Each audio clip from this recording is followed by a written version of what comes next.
Smoking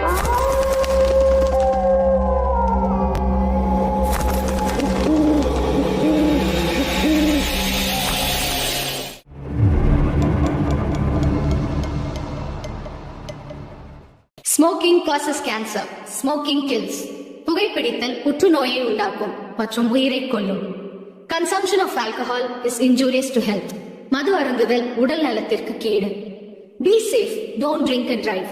பாதுகாப்பாக இருப்பீர். மது அருந்திவிட்டு வாகனம் ஓட்டாதீர்.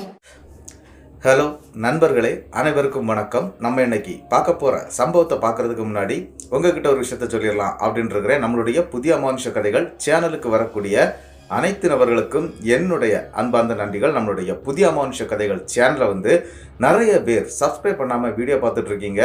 தயவு செய்து சப்ஸ்கிரைப் பண்ணிக்கிட்டு வீடியோவும் பார்த்துருங்க. மறக்காமல் பெல் ஐக்கானை தட்டிடுங்க. உங்கள் லைஃப்பில் இதை மாதிரியான அமானுஷ்ய சம்பவங்கள் ஏதாச்சும் நடந்திருந்தால் அதை என்னுடைய வாட்ஸ்அப் நம்பருக்கு ஒரு வாய்ஸ் நோட்டான் மற்றும் மெசேஜ் நீங்கள் அனுப்பலாம். என்னுடைய வாட்ஸ்அப் நம்பரை டிஸ்கிரிப்ஷன்லையும் கொடுத்துருக்குறேன், இந்த டிஸ்பிளேலையும் தெரியும். கண்டிப்பாக ஃபாலோ பண்ணிக்கோங்க. வாங்க இன்னைக்குள்ள வீடியோக்குள்ளாடி நம்ம போயிடலாம். ஒரு கதை சொல்லிட்டேன் சார். அதுல உனக்கு கதை கேட்டு பழகிடுச்சு, எனக்கு கதை சொல்லி பழகிடுச்சு. நான் கதை சொல்றேன், நீ கேளு. இந்த சம்பவம் நடக்கக்கூடிய இடங்க விருதுநகர் மாவட்டத்தில் தான் இந்த சம்பவம் நடந்திருக்குது. அதாவது விருதுநகரை ஒட்டுநாப்பில் இருக்கக்கூடிய சில கிராமங்கள் இருக்குது. அந்த ஊருடைய பெயர் சொல்ல வேண்டாம் அப்படின்னு சொல்லியிருக்கிறாரு. இந்த சம்பவத்தை நமக்கு அனுப்பியிருக்கிறது சண்முக பாண்டியன் அப்படிங்கிறவர் தான் இந்த சம்பவத்தை அனுப்பியிருக்கிறாரு. அவருடைய லைஃப்பில் நடந்த ஒரு அதிபயங்கரமான ஒரு அமானுஷ்ய திகில் சம்பவத்தை தான் நம்ம இன்னைக்கு பார்க்க போகிறோம். இந்த சம்பவம் அவருடைய லைஃப்பில் நடக்கும்போது அவருக்கு 25 வயசு ஆகிருக்குதுங்க. அதாவது 2016 தான் இந்த சம்பவம் அவருக்கு நடந்திருக்குதுங்க. ஆனால் என்ன அப்படின்னு பார்த்தீங்கன்னா, இந்த மாதிரி அதிபயங்கரமான சம்பவங்கள் நம்ம நிறையவே பார்த்துருக்குறோம். ஆனால் இது அதிலிருந்து கொஞ்சம் டிஃப்ரெண்டான ஒரு விஷயமான ஒரு சம்பவம் தாங்க. நம்மளுடைய சண்முக பாண்டியன் அவருடைய அந்த லைஃப்பில் அந்த டைமில் நடந்த அந்த சம்பவம் என்ன அப்படின்னு பார்த்தீங்கன்னா, நம்மளுடைய சண்முக பாண்டியனுடைய குடும்பத்தை முதல்ல நம்ம பார்க்கணும். என்ன அப்படின்னு பார்த்தீங்கன்னா, நம்மளுடைய சண்முக பாண்டியனுக்கு அம்மா அப்பா இல்லை, அம்மா அண்ணன் அக்கா அப்படின்னு சொல்லிக்கிட்டு ஒரு குடும்பமாக இருந்திருக்கிறாங்க. இவங்களுடைய லைஃப் என்ன அப்படின்னு பார்த்தீங்கன்னா, ரொம்பவே கஷ்டப்படக்கூடிய ஒரு குடும்பங்க. அதாவது வாடகை வீட்டில் வாழ்ந்துட்டு இருந்திருக்கிறாங்க அந்த காலகட்ட சூழ்நிலையில். அப்படி இந்த 2016 காலகட்டத்தில் இவருடைய அண்ணன் இருக்கிறாரு பார்த்தீங்களா, பயங்கரமாக தண்ணி அடிப்பாருங்க. அதாவது எப்போ பார்த்தாலும் அந்த மது போதையிலே தான், அந்த தண்ணீரிலே தான் இருந்துக்கிட்டே இருக்கக்கூடிய ஒரு ஆளாக இருக்கிறாரு. அவருக்கு அப்போ 30 வயசாகுது. அவருடைய தங்கையாக இருக்கக்கூடிய, அதாவது நம்மளுடைய சண்முக பாண்டியுடைய அக்கா இருக்கிறாங்க, அவங்களுக்கு 28 வயசாகுது. கல்யாணம் பண்ணி கொடுக்கல. ஏன்னா இவங்களுக்கு அந்த அளவுக்கு வசதிகள் இல்லை, அதனால கல்யாணமும் பண்ணி கொடுக்காம வச்சுட்டு இருக்கிறாங்க. நம்முடைய சண்முக பாண்டிக்கு 25 வயசாகுது. அவரும் என்ன பண்ணுறாரு அப்படின்னா, இந்த செங்கல் சுளையெல்லாம் வேலைக்கு போயிருக்கிறாரு. அதுக்கு கொத்தனாருக்கு இந்த சித்தாள் கையாள் வேலை அப்படிலாம் செய்வாங்க இல்லையா, அந்த மாதிரி வேலைக்கெல்லாம் போயிட்டு இருந்திருக்கிறாரு. அவருடைய வருமானத்தில் தான் அவங்க அம்மாவுக்கு கொஞ்சம் மனநிலை பாதிப்பாக இருந்திருக்கிறாங்க. கொஞ்சம் கஷ்டப்பட்டு அந்த குடும்பத்தை பார்த்துட்டு வந்துட்டு இருக்கிறாரு. தன்னுடைய லைஃப் ரொம்பவே மோசமாக இருக்குது அப்படிங்கிற ஒரு சூழ்நிலையில் வாழ்ந்துட்டு இருந்திருக்கிறாரு நம்மளுடைய சண்முக பாண்டி. அப்படி அந்த சண்முகத்துக்கு என்ன நடந்துச்சு அப்படின்னு பார்த்தீங்கன்னா, ஊரில் அதாவது ஒரு வருஷத்துக்கு 2 வீடு 3 வீடுன்னு பார்த்துருவாங்களாம். ஏன்னா இவங்க அண்ணனுடைய அந்த குடிப்பழக்கத்தினால அந்த ஏரியாக்குள்ளாடி பயங்கரமாக சண்டை போட ஆரம்பிப்பார். நள்ளிரவு நேரத்தில் குடிச்சிட்டு அந்த இடத்துல யாரை திட்டுறாருனே தெரியாது, அவர் பாடு திட்டிக்கிட்டே இருப்பார். யாராவது இடையில விழுந்துட்டாங்க அப்படின்னா இவங்களுக்கும் பயங்கரமான சண்டை வந்துடும். அப்படி இந்த மாதிரிலாம் பிரச்சனைகள் போயிட்டு இருந்ததுனால இவங்களுக்கு நிரந்தரமாட்டு ஒரு வீட்டில் இருக்க முடியாத சூழ்நிலை ஏற்படுதுங்க. சரி, என்னடா பண்ணுறது அப்படின்னு சொல்லிக்கிட்டு ஊருக்கு ஒதுக்குப்புறமா ஏதாவது வீடுகள் இருக்குதா அப்படின்னு சொல்லிக்கிட்டு தேட ஆரம்பிக்கிறாரு. ஏன்னா எங்கள் அண்ணனால தான் இவ்வளோ பிரச்சனை, அதனால சரி கொஞ்சம் ஒதுக்குப்புறமா இருந்துட்டோம் அப்படின்னா இந்த மாதிரி பிரச்சனைகள் வராது அப்படின்னு நினச்சிக்கிட்டு நம்மளுடைய சண்முக பாண்டியும் தேட ஆரம்பிக்கிறாரு. அதாவது எங்கேயாவது வீடு இருக்குதா அப்படின்னு சொல்லிட்டு தேடுறாரு. அவருடைய அந்த இருக்கக்கூடிய ஊருக்குள்ளாடி தேடும்போது கிடைக்கல. அடுத்த பக்கத்து ஊரில் தேடுறாரு, கிடைக்கல. அதனுடைய இன்னொரு பக்கத்து ஊரில் தேடுறாரு, கிடைக்கல. 3-4 ஊர்கள் தாண்டி இன்னொரு ஊரில் ஒரு வீடு இருக்குதுங்க. அப்படி ஒரு வீடு அப்படின்னு சொல்ல போனால் என்ன அப்படின்னு பார்த்தீங்கன்னா, ஒரு ஒதுக்குப்புறமான ஒரு வீடு. அதுவும் என்ன அப்படின்னா 2 ஸ்டெப்பு மாடி வீடு தாங்க. ஆனால் அந்த வீட்டை பார்க்கும்போது ரொம்பவே நீட்டாக இருக்கிற மாதிரி தெரியுது. அந்த ஓனர்கிட்ட போய் பேசுகிறாரு, இந்த மாதிரி என்னுடைய அண்ணன் தண்ணி அடிக்கக்கூடிய பழக்கம் வச்சுருக்கிறான், அதனால எங்களுக்கு கொஞ்சம் ஒதுக்குப்புறமாக வீடு வேணும் அப்படின்னு சொல்லி கேட்குறாரு. அவரும் சொல்கிறாருங்க, என்ன அப்படின்னா அந்த வீட்டில் நீங்கள் இருக்கக்கூடிய அளவுக்கு அந்த வீடு தகுதியான வீடு கிடையாது. அது மட்டும் இல்லை, அந்த வீட்டில் 2 பேர் இறந்து போயிருக்கிறாங்க. அதனால் நீங்கள் அந்த வீட்டில் இருக்க வேண்டாம், அது உங்களுக்கு ரொம்ப கஷ்டமாயிடும் அப்படின்னு சொல்லி அவர் எல்லா விஷயமும் சொல்லியிருக்கிறாரு. அது மட்டும் இல்லாமல் ஏற்கனவே நிறைய பேர் வந்து அந்த வீட்டுக்கு போய் வாடகைக்குன்னு போயிருக்கிறாங்க. போனவங்கெல்லாம் 2 நாள் 3 நாளில் காலி பண்ணிட்டு ஓடிட்டாங்க. அங்கே பேய் இருக்குது, பிசாசு இருக்குது அப்படின்னு சொல்லிக்கிட்டு. அதனால அதெல்லாம் வேண்டாம் தம்பி, நீங்கள் ஊருக்குள்ளே வேணாலும் அவனுக்கு வீடு தர்றேன் அப்படின்னு சொன்னோன்னே, இல்லையா அது செட் ஆகாது, என்னுடைய அண்ணனுடைய கேரக்டருக்கு நாங்கள் உடனே நீங்கள் எங்களை வீடு மாற்ற வச்சிருவீங்க அப்படிங்கிறது மாதிரி சொல்கிறாருங்க. சரி, உனக்கு அந்த வீடு தான் வேணா எடுத்துக்க, அந்த வீடை க்ளீனாக பார்த்துக்கிட்டா மட்டும் போதும், எந்த வாடகையும் தர வேண்டாம், 5000 ரூபாய் அட்வான்ஸ் மட்டும் கொடு அப்படின்னு சொல்லிக்கிட்டு அதன் பிறகு அந்த வீடை வந்து அவர் அந்த அட்வான்ஸை கொடுத்து இந்த வீடை எடுத்துக்கிட்டாரு. சரி, வாடகை வேண்டாம்னு சொல்லிட்டாங்க, நமக்கு கொஞ்சம் ஃப்ரீயாக தான் இருக்கும், ஒன்றும் பிரச்சனை இல்லை அப்படிங்கிற மாதிரி நினச்சிக்கிட்டு நம்மளுடைய சண்முக பாண்டி என்ன பண்ணுறாரு அப்படின்னா, அந்த வீட்டுக்கு தன்னுடைய அம்மா, அக்கா, அண்ணன் எல்லாம் குடியேற்றுறாருங்க. அங்கே போன பிறகு அந்த இடம் கொஞ்சம் தனியாக இருக்குது. அதாவது ஒரு குளம் இருந்திருக்குது, பக்கத்துலேயே வந்து தென்னந்தோப்பு, வயல், இந்த மாதிரிலாம் இருக்குது. அதுக்கு பக்கத்தில் தாங்க இந்த வீடு அமைஞ்சிருக்கு. ஆனால் 2 ஸ்டெப் வீடு, மேல் வீடு வந்து ஃபுல்லாகவே லாக் பண்ணப்பட்டிருக்குது. கீழே இருக்கக்கூடிய போர்ஷனில் தான் இவங்க தங்கி இருக்கிறாங்க. இவங்களும் வீட்டுக்கு போயிடுறாங்க. என்ன அப்படின்னா, நள்ளிரவு, அதாவது ஒரு 6 மணிக்கு பிறகு அந்த ஏரியாக்குள்ளாடி யாருமே வர்றது கிடையாதுங்க. இவங்க வீட்டில் இருக்கக்கூடிய அந்த லைட் வெளிச்சம் மட்டும்தாங்க அங்கே இருக்குது. ஸ்ட்ரீட் லைட் வரைக்கும் கொடுக்கலைங்க. அந்த மாதிரிப்பட்ட அந்த இடத்துல வந்து இவங்களும் வாடகைக்கு போய் ஏறிடுறாங்க. கிட்டத்தட்ட 2 நாள் எந்த பிரச்சனையுமே இல்லைங்க. ரொம்ப அழகான தூக்கம். அதன் பிறகு இவங்க அண்ணன் வந்து என்ன அப்படின்னா, எந்த வீட்டுக்கு போனாலுமே பயங்கரமாக குடிச்சிட்டு வந்து இந்த மாதிரி சத்தம் போடுவார் அப்படின்னு நான் சொன்னேன் இல்லையா. ஆனால் இந்த வீட்டுக்கு வந்த பிறகு அவர் குடிச்சிட்டு வருவார். வந்து அந்த வீட்டுக்குள்ளே காம்பவுண்ட் இருக்குதுங்க. அந்த காம்பவுண்டுக்குள்ளே வரும்போது அவருக்கு எந்த பிரச்சனையும் இல்லை. அவர் பாட்டுக்கு வருவார், சாப்பிடுவார், படுத்துருவார். ஆனால் என்ன அப்படின்னா, வேலை செய்யக்கூடிய ஒரு காசை கூட வீட்டுக்கு கொடுக்க மாட்டார் அவங்க அண்ணன். அதாவது அந்த மாதிரி தான் வளர்ந்துருக்கிறார். ஆல்ரெடி அவங்க அப்பா இறந்ததும் இந்த மாதிரி தான், தண்ணி அடித்து இறந்து போயிட்டாரு. அதே மாதிரி தான் இவரும் இருந்துட்டு இருக்கிறாரு. சரி, நமக்கு லைஃப் இப்படி தான் போகும் போல இருக்குது அப்படின்னு நினச்சிக்கிட்டு சண்முக பாண்டியும் இதெல்லாம் பெருசாக எடுத்துக்கிட்டது கிடையாதுங்க. சண்முக பாண்டிக்கு எந்த ஒரு கெட்ட பழக்கமும் கிடையாது. ரொம்ப டீசெண்டான ஒரு பையனாக இருக்கிறாரு. அவங்க அக்காளுடைய கல்யாணத்தை எப்படியாவது நடத்தணும் அப்படின்னு சொல்லிக்கிட்டு அவர் வரன் பார்த்துட்டு இருக்கிறாரு. ஆனால் இவங்க கையில் கொடுக்கறது மாதிரி காசு எதுவும் இல்லைங்க. ஏதாவது உருட்டி புரட்டி கடனை வாங்கி நம்மளுடைய அக்காவை கல்யாணம் பண்ணி கொடுத்துடணும் அப்படின்னு நினைச்சிட்டு இருக்கிறாருங்க. ஆனா என்ன நடக்குது அப்படின்னு பாத்தீங்கன்னா, 3வது நாள் நைட்டுங்க. அந்த 3வது நாள் நைட்டு ஒரு சம்பவம் அங்க நடக்குதுங்க.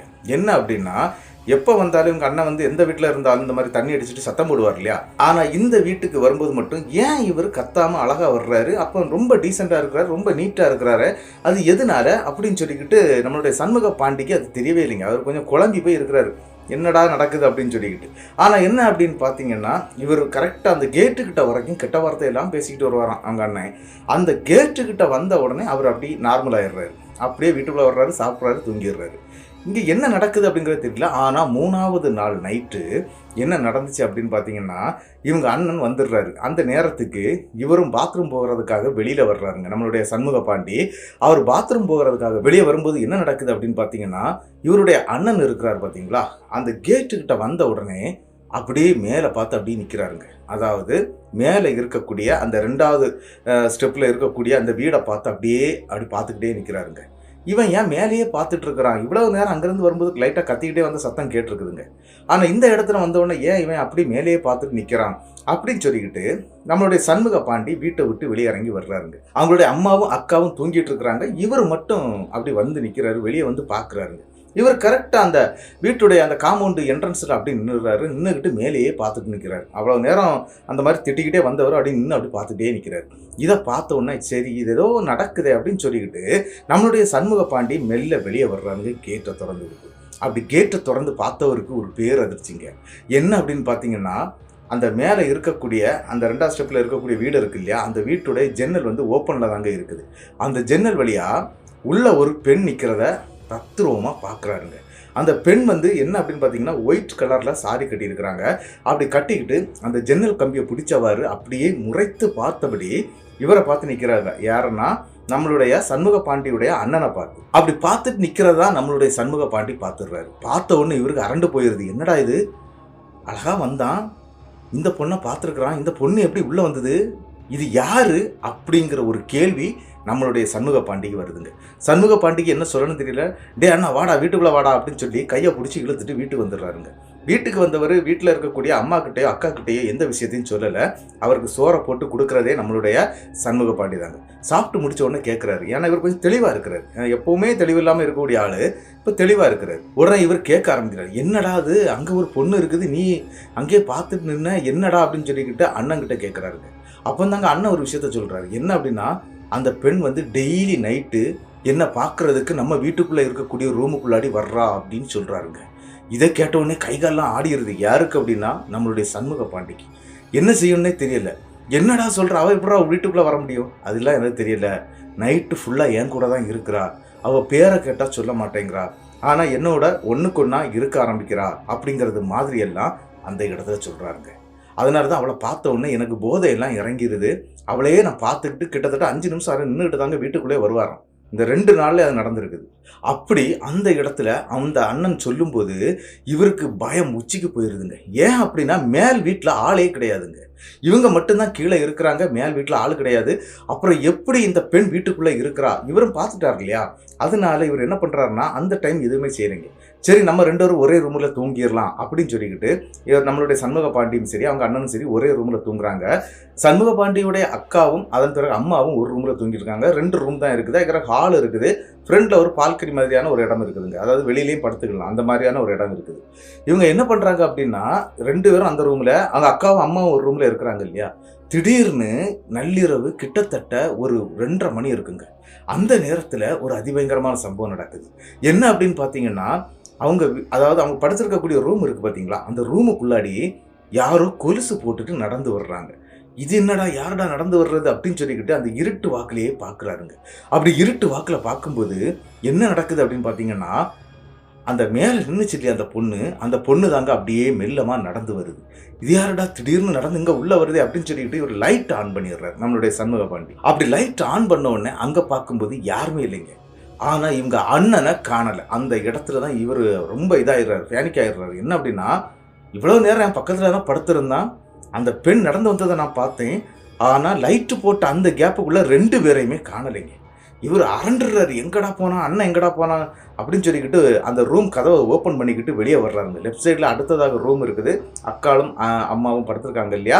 அந்த ரூமுக்குள்ளே வந்து கதவை தட்டோன்னா அவங்க அக்காவும் அம்மாவும் வெளியே வர்றாங்க. என்னடா ஆச்சு, ஏன்டா நைட்டு நேரத்தில் கதவை தட்டுறா அப்படின்னு சொல்லி அவங்க அம்மா கேட்குறாங்க. அவங்க அம்மாவுக்கு ஏற்கனவே கொஞ்சம் புத்தி சுவாதீனம் குறைவு அப்படின்னு சொல்லியிருக்கிறாங்க, ஆனால் கொஞ்சம் தெளிவாக தான் இருக்கிறாங்க. அவங்க கேட்குறாங்க என்னன்னா ஏன்டா இந்த மாதிரிலாம் பண்ணிட்டு இருக்கிறேன், ஏன் நைட்டு நேரத்தில் இந்த மாதிரி பண்ணுற அப்படின்னு சொல்லிட்டு திட்ட ஆரம்பிக்கிறாங்க. இல்லைம்மா அண்ணன் இங்கே வந்தானான்னு பார்க்குறதுக்காக தான் நான் இது பண்ணேன் அப்படின்னு. அண்ணன் எப்படா உள்ள வருவான், அவன் சாதாவே குடிச்சா வெளியே தானடா படுத்திருப்பான், வீட்டுக்குள்ளே வரமாட்டான், நீ தான் இப்போ பிடிச்சி உள்ளே ஏற்றிட்டு இருக்கிற அப்படிங்கிறது மாதிரியெல்லாம் அவங்க அம்மாவும் அவங்க அக்காவும் சொல்ல ஆரம்பிக்கிறாங்க. சரி நீங்கள் படுங்க, ஒருவேளை வெளியே ஒன்றுக்கு போயிருப்பான் போல இருக்குது, நான் வெளியே போய் பார்க்குறேன் அப்படின்னு சொல்லிக்கிட்டு நம்மளுடைய சண்முக பாண்டி என்ன பண்ணுறாருன்னா வேகமாக வீட்டை விட்டு வெளியே வர்றாருங்க. வீட்டை விட்டு வெளியே வரும்போது திடீர்னு அங்கே இருக்கக்கூடிய பவர் கட் ஆயிடுது. ஆல்ரெடி அந்த வீட்டுக்கு சரியான கரண்டே கிடையாது. அதாவது ஒரு 2 மணிக்கூர் இருக்கும், அதுக்கப்புறம் ஆஃப் ஆகிடும், இந்த மாதிரியெல்லாம் பிரச்சனை. அதாவது உங்களுக்கு தெரியும் அந்த பவர் கட்டு இருந்த ஒரு காலகட்டம், ஒரு 1 மணி நேரம் கரண்ட் ஃபுல்லாகவே கட் ஆகிருக்கும், அந்த மாதிரிலாம் இருந்த ஒரு காலகட்டங்க. என்ன ஆயிட்டு அப்படின்னா இவங்க வெளியே வந்து பார்க்குறாங்க. வெளியே வந்து பார்க்கும்போது சண்முக பாண்டிக்கு அங்கே இருட்டா இருக்குது, ஒன்றுமே தெரியல. இவங்க வீட்டில் டார்ச் லைட்டு கூட கிடையாது. என்ன பண்ணுறாரு அப்படின்னா இவர் கையில் வந்து ஒரு பட்டன் மொபைல் ஒன்று வச்சிருக்கிறாருங்க. அந்த மொபைலில் இருக்கக்கூடிய டார்ச் லைட்டை யூஸ் பண்ணி அப்படியே வெளியே காம்பவுண்டுக்கு வெளியே வந்து அடித்து பார்க்குறாரு. அண்ணன் எங்கேயாவது வந்திருக்கிறானா போனானா அப்படின்னு சொல்லி தேட ஆரம்பிக்கிறாரு. ஆனால் அண்ணன் எங்கேயும் இருந்தது மாதிரி தெரியலைங்க. சரின்னு சொல்லிக்கிட்டு ஆல்ரெடி அவருடைய வீட்டுடைய மின் கதவை சாத்திக்கிட்டு தாங்க வெளியே வந்து பார்த்துட்டு இருக்கிறாரு. அந்த நேரத்துக்கு அந்த ஜன்னலில் அந்த லைட் அடிக்கிறாருங்க. அதாவது அந்த சின்ன மொபைலோட லைட் ரொம்ப வெளிச்சம்லாம் இருக்காது, லைட்டாக தான் தெரியும். அந்த லைட் வெளிச்சத்தில் அவங்க அண்ணன் அங்கே உள்ளே நிற்கிறத அப்படியே தத்ரூபமாக பார்க்குறாருங்க. அதாவது தன்னுடைய கூட படுத்து கிடந்த தன்னுடைய கூட பிறந்த அண்ணன் அந்த ஜன்னலுக்குள்ளாடி நிற்கிறத பார்க்குறாரு. பார்த்தோன்னே அரண்டுறாரு. ஏன் அப்படின்னா அந்த வீடு வெளிப்பக்கம் பூட்டி இருக்கிறதுனால அப்படி அந்த வீட்டுக்குள்ளே போகவே முடியாது, எப்படி அண்ணன் உள்ளே போயிட்டா அப்படின்னு சொல்லிக்கிட்டு இவர் அந்த வெளியே இருக்கக்கூடிய ஸ்டேர் படி வந்து வெளியே தான் இருக்குது, அந்த ஸ்டேர் படியில் மேலே ஏறுறாருங்க. அப்படி மேலே ஏறும்போது என்ன ஆகுது அப்படின்னு பார்த்தீங்கன்னா அங்கே பூட்டெல்லாம் போட்டு லாக் பண்ணி வச்சிருக்கு, உள்ளே போகவே முடியாது. அண்ணன் இவர் கத்த ஆரம்பிச்சிடுறாரு. அண்ணனுடைய பேரையும் சொல்லி கத்துறாரு. சீக்கிரம் கதவு திறங்கன்னு சொல்லிட்டு கத்த ஆரம்பிச்சிட்டாரு. ஆனால் என்ன அப்படின்னா சுற்றி முற்றி ஒரு வீடு கிடையாதுங்க. இவங்க அந்த இருக்கக்கூடிய அந்த 2 ஸ்டெப் பில்டிங் மட்டும்தான் இருக்குது, வேற வீடுகளே கிடையாது. இவருக்கு என்ன செய்யணுன்னே தெரியல. ஆல்ரெடி அந்த வீட்டு ஓனர் சொன்னார் பார்த்தீங்களா, இந்த மாதிரி பேய் இருக்குது பிசாசு இருக்குதுன்னு சொல்லிட்டு அங்கே பெரிய பிரச்சனை ஓடிட்டு இருந்தது அப்படின்னு நான் சொன்னேன் இல்லையா. இதே மாதிரி அந்த ஓனர் சொன்னார் இல்லையா, அந்த விஷயத்த வந்து அப்பந்தாங்க யோசிக்கிறாரு. நம்ம ஏதோ ஒரு சிக்கலில் மாட்டிகிட்டு இருக்கிறோம், நம்ம எதுக்கு கீழே போயிடலாம் அப்படின்னு சொல்லிட்டு மறுபடியும் வீட்டுக்கு ஓடி வர்றாருங்க. கீழே வந்து பார்க்கும்போது அண்ணன் கட்டிலில் படுத்து கிடக்குறாருங்க. ஐயோ என்னடா இது, இவர் இங்கே படுத்துருக்கிறாரு, அப்போ அங்கே உள்ளே நின்னது யாரு அப்படின்னு சொல்லி பயத்தோட அண்ணனை வந்து எழுப்புறாருங்க. ஆனால் அண்ணன் வந்து பயங்கரமான தூக்கங்க, பயங்கரமாக தூங்கிட்டு இருக்கிறாரு.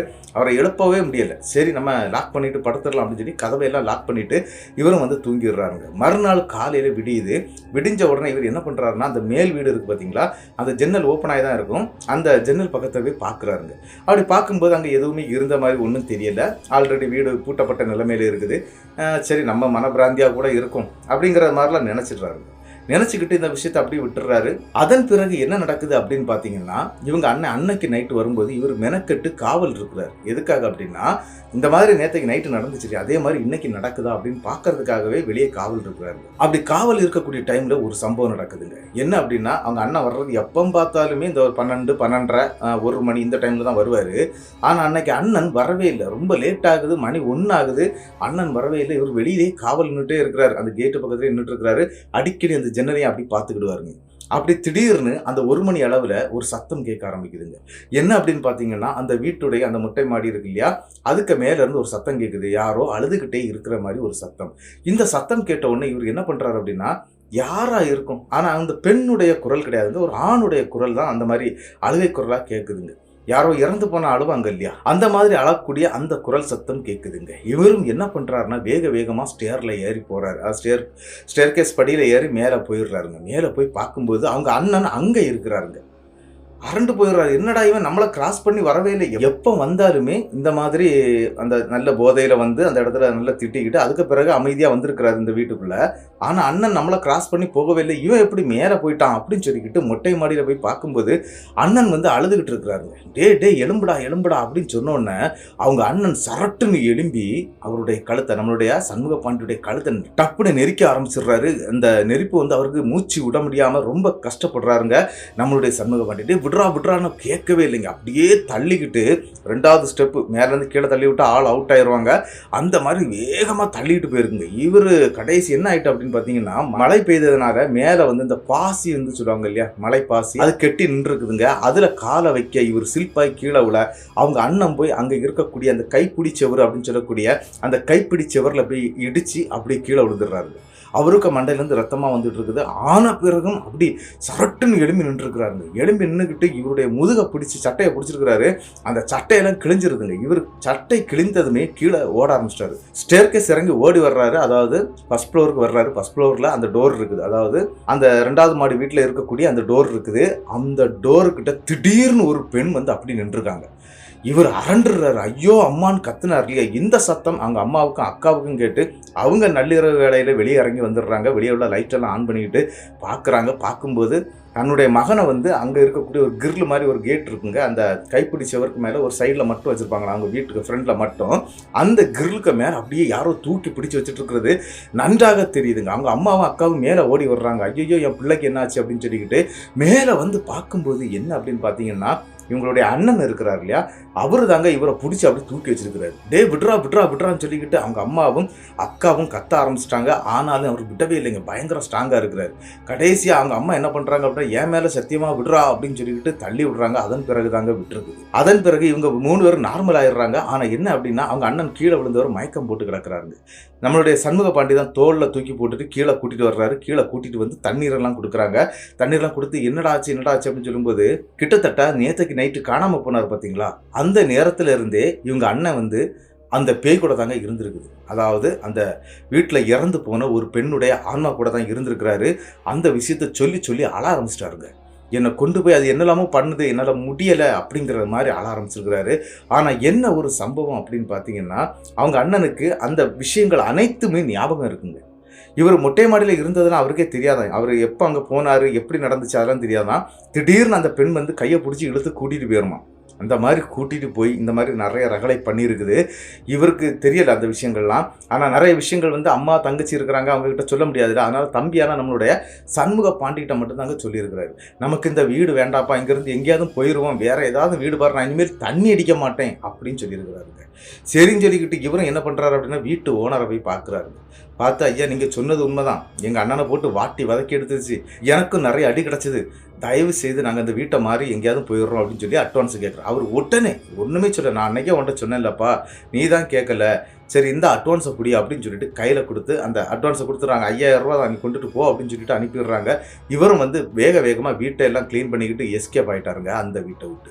இவங்களும் வீட்டை விட்டு எங்கே வந்துட்டாங்க அப்படின்னா இன்னொரு வீடு பார்க்கணும் இல்லையா, அது வரைக்கும் லாட்ஜில் தான் தங்கி ஆகணும். அதுக்காக என்ன பண்ணிட்டாங்க அப்படின்னா அந்த வண்டியில் ஏற்றின சாணத்தை வண்டியோட வச்சுக்கிட்டு வண்டிக்காரனுக்கும் அந்த 5000 ரூபாயில இருந்த காசை கொடுத்துக்கிட்டு இவங்க 4 பேரும் தங்குறதுக்கு ஒரு ரூமும் எடுத்துடுறாங்க. எடுத்துக்கிட்டு பக்கத்தில் இந்த மாதிரி வீடு தேட ஆரம்பிக்கிறாங்க. அப்படி ஒரு வீடும் கிடைக்குதுங்க. இப்போ அவங்களுக்கு வீடு கிடைக்கக்கூடிய இடம் எங்கே அப்படின்னு பார்த்தீங்கன்னா அவங்க ஏற்கனவே இருந்த ஏரியாவில் தான் கிடைக்குது. எங்கள் அண்ணன் இனிமேல் குடிக்க மாட்டான், எங்கள் அண்ணனுக்கு அந்த பழக்கம்லாம் போயிடுச்சு, இப்போ நீட்டாக இருக்கிறான் அப்படிங்கிறது மாதிரி சொல்லி அங்கே ஒரு வீடையும் வாங்கி கொடுக்குறாங்க, அதாவது வாடகைக்கு கொடுக்குறாங்க. அந்த வீட்டில் போய் இந்த சாதனங்கள்லாம் வச்சு எல்லாம் ரெடி பண்ணி அந்த வீட்லேயும் குடியேறிடுறாங்க. ஆனால் என்ன நடந்துச்சு அப்படின்னு பார்த்தீங்கன்னா நள்ளிரவு நேரத்தில் இவங்க அண்ணன் இருக்கிறார் இல்லையா, அவர் காணாமல் போயிடுறாருங்க. எப்படி நீங்கள் ரூமில் படுக்க வச்சுருந்தாலும் சரி அவர் எப்படி போகிறாருன்னு யாருக்குமே தெரியாதுங்க. கதவெல்லாம் திறந்த மெனி கிடக்கும், அவர் இறங்கி போயிடுறாரு. இந்த மாதிரியான விஷயங்கள்லாம் நடக்க ஆரம்பிச்சிருங்க. ஆனால் என்ன பண்ணணும்னு சொல்லிக்கிட்டு நம்மளுடைய சண்முக பாண்டிக்கு தெரியவே இல்லைங்க. தன்னுடைய நண்பர்கள் வட்டாரத்தில் விசாரிக்க ஆரம்பிக்கிறாரு.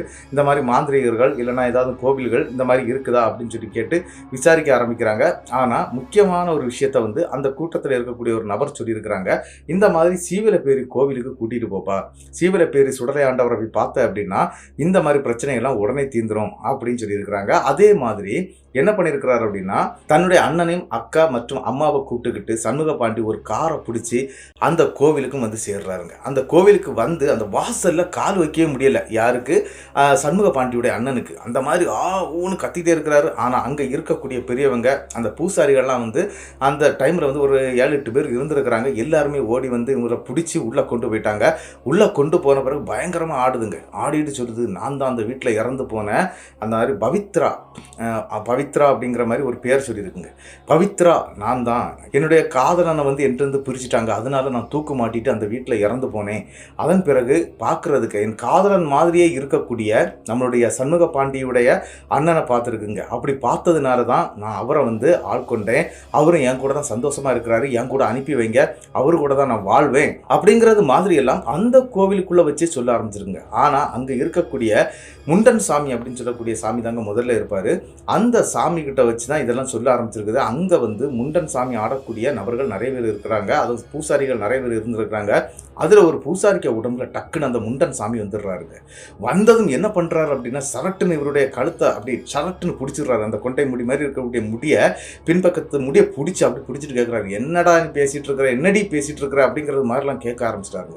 அப்படி பேசின உடனே அந்த இடத்துல இல்லை நான் போகிறேன் என்ன விட்டுருங்கன்னு சொல்லிட்டு அதை அழ ஆரம்பிக்குது. இல்லை உன்னை நான் விட மாட்டேன், என் கூட தான் கூட்டிகிட்டு போவேன் அப்படிங்கிற மாதிரி அந்த முண்டன் சாமி சொல்ல ஆரம்பிக்கிறாரு.